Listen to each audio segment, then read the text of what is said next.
My curiosity got the better of me. How do you even know what that feels like? Every pony but Rarity glanced at Spike. Oh, heh.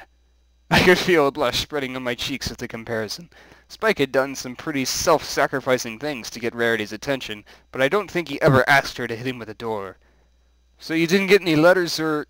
"Do you know what it's like?" Pinky shouted, covering the distance between us in a moment. I could feel the heat of her breath against my face. "I don't know how to do any things they do. I gave up wondering a long time ago. I gave up wondering about anything. Then I met you, and you wonder about everything, and it got me thinking, too. And I forgot to forget that I'm not right. I'm not normal. And Dashie says I'm random, but it's even worse than that. Pinkie Pie has Pinky sense. Fluttershy has her stare. And wait, no, this is still Pinky. Pinkie Pie has Pinky sense, Fluttershy has her stare, and Dash has the rainbow, but me... Oh, wait, no, it's not. Oh, God. Ah! Pinkie Pie has Pinky sense, Fluttershy has her stare, and Dash has her rainbow. But me, I'm a librarian, and that comes with a special talent all its own. Exclamation point! Pinky's eyes snapped open, and she staggered back a step. We're going to talk, I said, and this time you're going to hear me out. Girls, would you mind giving us some space? The steel in my voice felt more like lead, but I couldn't back down. Spike, you too. The five of them warily retreated to the ground level of the library, leaving Pinky and me alone in the lab. Pinky eyed me warily. I put on my teacher voice, the one I had used all too often with the Cutie Mark Crusaders. It was an odd tone to take with a potential paramour, but Pinky was always a special case.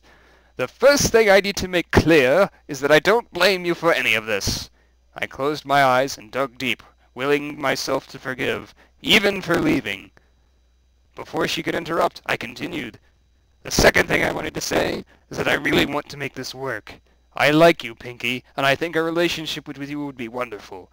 More than that, I'm deeply flattered that you feel the same way. According to Mr. Cake, this oblivious mutual longing had been going on for quite some time. I tried to ignore that long, dry spell of awareness on my part, and continued. But I'm not a safe pony. I'm a researcher into arcane secrets, and that even Celestia only has dim awareness of.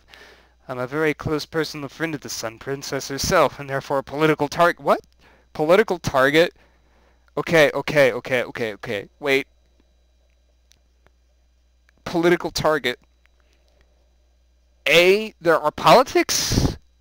They're ruled by an empress, and no one seems to... Well, not an empress, a princess. Two princesses. And no one seems to oppose them? Unless this fanfic is incorporating the Lunar Republic nonsense? Whatever, she's a librarian that comes with a special talent of its own, apparently. Curiosity has nearly killed my cat on a few occasions, and that's not going to change. I need you to accept that. As I spoke, a curious change overtook Pinky's hair. At our birthday party, when she found that we cared for her after all, the sudden revelation had caused her hair to suddenly reform, like a stretched spring retaking its shape. But here the emotional shift was more gradual, the hair along with it. I could see each strand of hair slowly recoiling, until her hair had the chaotically wavy appearance that it had in the rain. I can try, she said quietly, but Twilight, what if... I stepped closer. I was as close to her as she had been to me when she started rambling. If something, anything happens, we can deal with it. Sunglasses. She looked at me. I looked at her. Indecision hung heavy in the air like smoke, and this time the choice wasn't mine to make. For a moment I even thought she was going to change her mind and walk out the door. Finally, though, the full frizz returned to her hair and she regained her vibrant hue. Her eyes sparkled with tears. "Silly Pinky," she said, brightly but a little more slowly than usual. "I should have known that the smartest smarty-pants pony I know would take care of it." She leaned forwards and pressed her lips to mine. It was a promise, an apology, a celebration, and it was over too soon. "I just realized something," she said. "I get to throw myself a welcome back party. I'll have to go upstairs and invite everyone and tell them I'm super duper sorry for vanishing. I'll have Rarity say sorry for hitting you at the door." "Wait, you weren't even there for that. How did you..." Pinky winked at me before vanishing up the stairs. "See you later, Twilight." Epilogue. Hey, Twilight. I looked up from my book. A biography of the ancient Griffin King, Scandronon the Great. What? And I saw Spike holding a broom. Yes, Spike?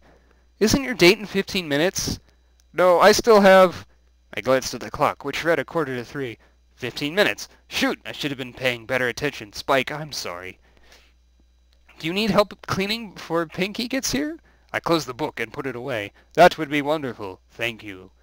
Spike got to work sweeping, and I did my best to mitigate the kind of clutter that happens whenever I'm around a lot of research material.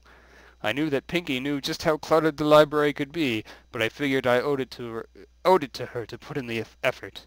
Spike had initially been reluctant to help out. I'm not gonna help you clean. She's your mare friend. But I convinced Rarity that Spike was very interested in the art of millinery. She agreed to give him hat-making lessons on Tuesdays at 3. The only challenging part had been getting Pinky to agree to dates on a regular schedule. Once I was done with that bit of negotiation, every pony was happy with the arrangements. The weird thing was, I think Spike was starting to develop a genuine interest in hats. Insert Team Fortress 2 joke here. Hey, Twilight, Spike asked from across the room. Yes, Spike? Did you ever figure out what it was that, got you and Pinky together? Ah, the so-called coincidence. Actually, I have been putting some thought into that. I carefully carried a large stack of books through the air into an open spot on the shelves. Here's a question. What's the most powerful magical force known to equestrians? Spike's face screwed up in thought.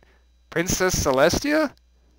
I shook my head. No, there are some things even Celestia can't do. When she came up with a problem she couldn't solve, the elements of harmony!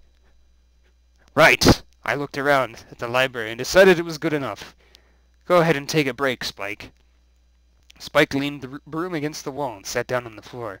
So what makes you think the elements were behind everything that happened? When Celestia sent us to Ponyville, she was playing a long game, betting us against Nightmare Moon's return. She had done her research. She knew who and where the elements were. But there was no way she could have gotten all 5 of them in one place. Sure, only Applejack was born here, but all of them came to live here of their own free will. Wait, is that canon? We know Rainbow Dash came from Cloudsdale. We know Fluttershy's kind of on the edge of Ponyville. She kind of fell to the ground rather than being of her own will, though assuming she returned there later of her own will. Rarity grew up in Ponyville, didn't she? I think she did. Anyway, let's see, where are we?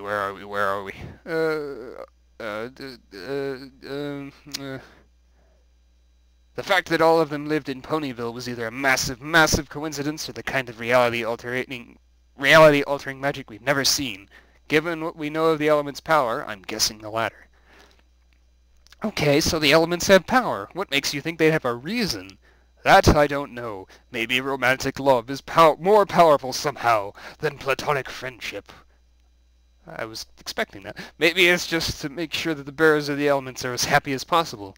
I really doubt we'll ever know the reasons. Heck, I don't think I'll even be able to prove. A short pattern of knocks sounded from the door to the library. There was a pause as Spike got up to get to the door. And then there was a much longer impromptu drum solo. I swear I heard a cymbal in there somewhere before Spike got the door open. Hi, Spike! Hello, Twilight! Pinky leapt into the room, her bulging saddlebags not slowing her down in the least. I brought the stuff. I brought too much stuff, really, but we can always make more than we need. It's not like there's such a thing as too many cookies anyway. It's very true. Anyway, Spike chuckled. Have fun, you guys. Goodbye, Spike, I said, moving to help Pinky with her bags. Bye, Spikey Hikey. Have fun making hats and staring at Rarity when she thinks she's not looking. Geez, Piggy, do you have to say that every week? I just saw a hint of blush on Spike's face as he shut the door. I lifted up Pinky's saddlebags. So unencumbered, she turned and kissed me, so suddenly that I could barely keep my mind on magic. Fortunately, I managed not to drop everything or collapse in the love-struck heap. So, I said when she broke off, what recipe are we making this week? I loaned you the cookbook, silly. All right, that. I pulled the borrowed cookbook down off the shelf. I decided it'd be good to get some context on the recipes we were making, so I read the book from the beginning. Then I read it again, adding annotations, and somehow I lost the bookmark you marked the recipe with. Well, that just means we can pick any recipe we make. She stuck her head into the bags. I think I have enough here in here to make anything. I flipped open the cookbook. Do you even have anything? Well, I'm still not too confident. Not to mention that I could probably milk my relative incompetence at baking for some hooves-on training. How about chocolate chip cookies? Ooh, those will go great with macadamia nuts. Pinky grabbed her bags in her mouth and bolted off to the kitchen. Wait, I thought Fluttershy was allergic. It's not like she's going to eat them. Pinky poked her head from around the wall. I could already see a cloud of flour forming behind her, but thought it better not to ask. Twilight, you have weird ideas sometimes. I glanced at the upper shelves of the library, my annotated copy of The Elements of Harmony, a reference guide. It was brand new, sent to me from one of the Royal Libraries in Canterlot after Discord had hollowed out my old copy. Hey, interesting nod there. I'm not a superstitious pony, but I still sent the book a mental thank you before following Pinky into the kitchen, a little smile on my face. You know what, Pinky? I really do. Author note, thanks for reading. This story was inspired by the short story Murder and Suicide, respectively, written by Ryan North for the collection Machine of Death. What? Okay, I haven't read that, but that sounds like something completely different. But, okay, whatever. So this was Shag with a really terrible idea that took up more time of mine than I expected. And, good night, every pony.